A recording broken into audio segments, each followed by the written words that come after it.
કથા એક ગામ હતું. તેમાં બ્રાહ્મણ પોતાના દીકરા સાથે રહે. દીકરો મોટો થતાં બ્રાહ્મણે તેને પરણાવ્યો. તેની વહુ આવી એટલે બ્રાહ્મણે દેવદર્શન, પૂજાપાઠ અને કર્મકાંડ પર ધ્યાન આપ્યું. કર્મકાંડના કારણે બ્રાહ્મણ પાસે 2 પૈસાની મૂડી હતી.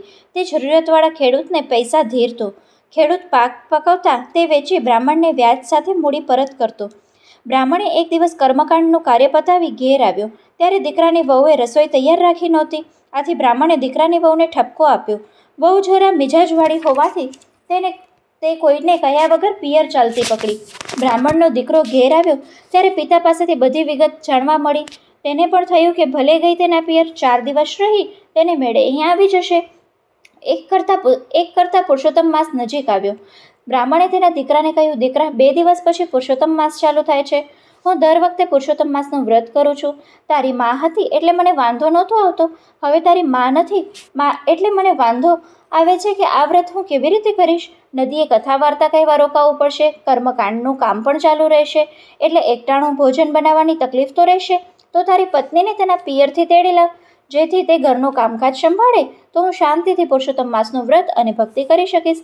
દીકરો તો તૈયાર થઈ સાસરીએ નીકળ્યો. રસ્તામાં એક ખેતર આવ્યું. ખેતરમાં મજાનો પાક થયો હતો. સરસ મજાના પાકને જોઈ તેનું દિલ ઠર્યું. ત્યાં તેની નજર ખેતરમાં ચરતી ગાય પર પડી. તરત તેને યાદ આવ્યું કે આ ખેતર તો ધનજી પટેલનું છે. ધનજી પટેલને પોતાના પિતાએ પૈસા ધીર્યા હતા. આ વાતની તેને ખબર હતી. ગાયને ચરતી જોઈને તેને વિચાર કરવા લાગ્યો, આ કોઈ ભડકેલ ગાય પેસી ગઈ હશે. રોજ આવીને આ મહામૂલો પાક ચરી જતી હશે. જો આ રીતે આવા હરાયા ઢોર ઊભો પાક ચરી જાય પછી ખેડૂત ખાય શું અને પૈસા ક્યાંથી ભરે? પોતાના પિતાના પૈસા વસૂલ કરવા માટે પણ આ ગાયને મારીને હાંકી કાઢવી જોઈએ. બ્રાહ્મણનો દીકરો હજુ આવો વિચાર કરે ત્યાં તો ધનજી પટેલ આવી પહોંચ્યા અને તેને તરત ચાડી ખાધી. પટેલ, આ ગાય રોજ આવીને ચરી જતી હશે. આજે તો મારીને ખો ભૂલાવી દો. પાક તૈયાર થાય ત્યારે આવા હરાયા ઢોરનો ખાસ ધ્યાન રાખવું પડે. પાક વેડફાઈ જશે તો પૈસા કેવી રીતે બચશે? ધનજી પટેલના હાથમાં લાકડી હતી એટલે તેને તો ચરતી ગાયને ધબોધબ ધીબવા માંડી. ગાય મારને કારણે મરણતોડ દશામાં બેસી પડી. તે હવે ઘડી બેઘડીની મહેમાન હતી. મરતા પહેલાં ગાયને વાચા આવી. તેને બ્રાહ્મણના દીકરાને શાપ આપ્યો, બ્રાહ્મણ પુત્ર, તે મારી વિરુદ્ધ ખોટી ભંભેરણી કરી છે. મને ખેડૂત પાસે ઘણો માર ખવડાવ્યો છે અને તેના પરિણામે હું થોડી વારમાં મરી જવાની છું. હવે તારા કર્મના ફળ રૂપે તું ગધેડાનો અવતાર ભોગવીશ. આ શાપ સાંભળી બ્રાહ્મણના દીકરાને પરસેવો વળી ગયો. તે ગભરાયો. આ તો ગાય માતાનો શાપ. કોણ કાળે મિથ્યા ન થાય? તે તો ગાયના ચરણોમાં ઢળી પડ્યો ને કરગરવા લાગ્યો. હે ગાય માતા, મારાથી અક્ષભ્ય અપરાધ થયો છે, મને ક્ષમા કરો. મારા પાપની સજા ભોગવવા હું તૈયાર છું, પણ આ શાપમાંથી હું ક્યારે અને કઈ રીતે મુક્ત થઈશ એટલું તો કહેતા જાઓ. ગાય બોલી, તું તારે સાસરે જઈશ ત્યાં તું ગધેડો બની જઈશ. હવે તારી વહુ તને ગધેડાના સ્વરૂપમાં અહીં આવીને પુરુષોત્તમ માસની શરૂઆતથી માંડી છેલ્લા દિવસ સુધી રોજ સવારના ગંગા સ્નાન કરાવે, પોતે સ્નાન કરે અને ખવડાવીને એકટાણું કરે તો તેના પુણ્યના પ્રભાવે તું ગધેડામાંથી પાછો અસલ રૂપમાં આવી જઈશ. આટલું કહ્યા પછી ગાય તો મરી ગઈ.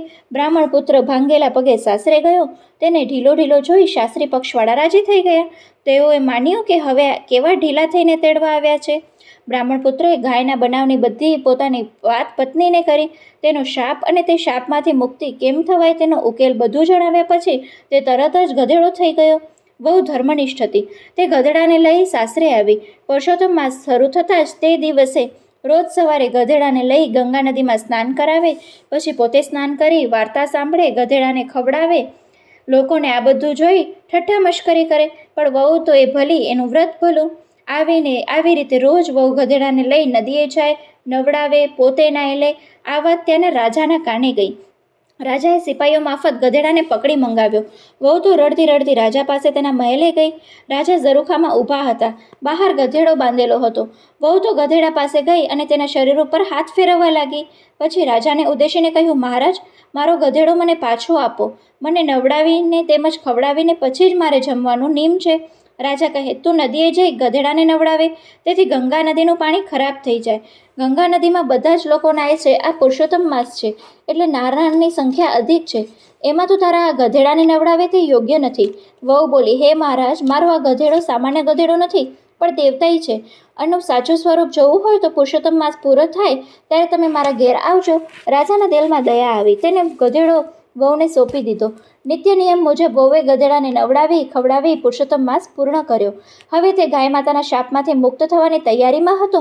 વહુએ ગંગાજળનો લોટો ભરી ગધેડા પાસે ઊભી રહીને પ્રાર્થના કરવા લાગી.